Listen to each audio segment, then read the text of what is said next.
ચાવલને આપણે પલાળી દઈએ. જો ભાઈ કુકરમાં આપણે બિરયાની બનાવીએ ને તો એના માટે સૌથી પહેલાં કુકરમાં 1 ટેબલ સ્પૂન જેટલું તેલ નાખશું અને પછી બધા આખા મસાલા નાખશું. આખો મસાલો બધો નાખી દેવાનો. તમાલપત્ર, તજ, લવિંગ, મરી, લાલ મરચું, જીરું અને બાડિયા વઘાર આવવા દઈને એટલે આપણે ટામેટાની પ્યુરી બનાવી છે એ નાખી દઈશું. આ ટામેટાની પ્યુરી રેડી છે તે આપણે વઘાર આવી ગયો છે એમાં નાખી દઈશું. ધાણા પાવડર, ક્વોન્ટિટી અનુસાર મીઠું, મરચાંની પેસ્ટ નાખીને આપણે એને હલાવી દઈશું, મિક્સ કરી દઈશું. આપણે છે ને તો એને અડધો કલાક પહેલાં પલાળીને રાખ્યા છે. જો આ કેવી સરસ મજાની આપણી ગ્રેવી સતળાઈ ગઈ છે. આજુબાજુ બધું તેલ છોડી દીધું છે. હવે છે ને આ જ ગ્રેવીમાં જો સોયા ચંકની સાથે છે ને આપણે બટાકા અને કેપ્સિકમ મરચાં નાખશું, થોડા મોટા મોટા કે કુકરમાં બનાવવાના છે ને એટલે. જો આ આપણે નાખી દઈશું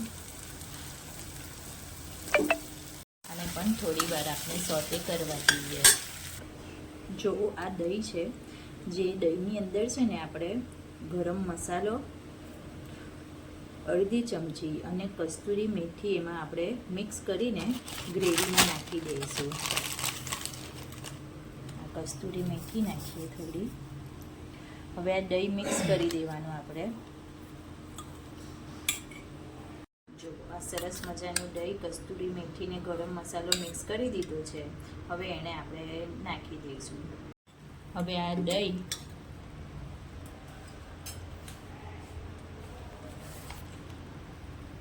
હવે આ જે વેજીસ સોટે થાય છે સોયા ચંક એની સાથે આપણે આ દહીં મિક્સ કરશું.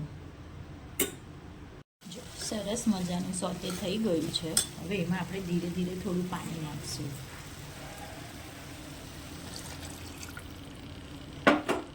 અને આને મિક્સ કરતા જઈશું.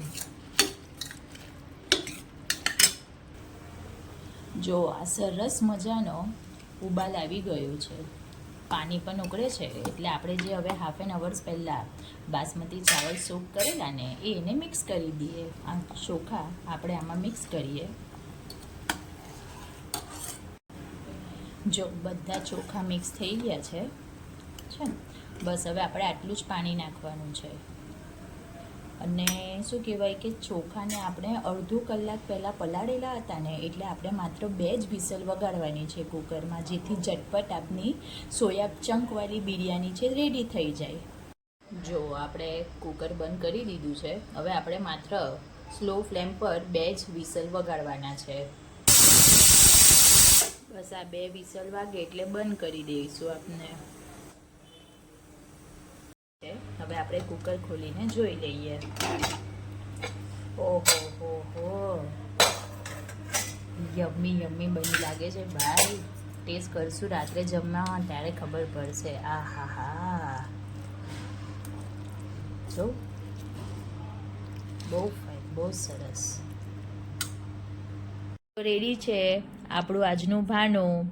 રોજ હોય તે મગ, આ સોયાબીનવાળી બિરયાની કે વેજ રાઈસ, ફ્રાયમ્સ, રોટલો, બિરયાની છે એટલે રાયતું અને આ છે ટામેટાની ચટણી.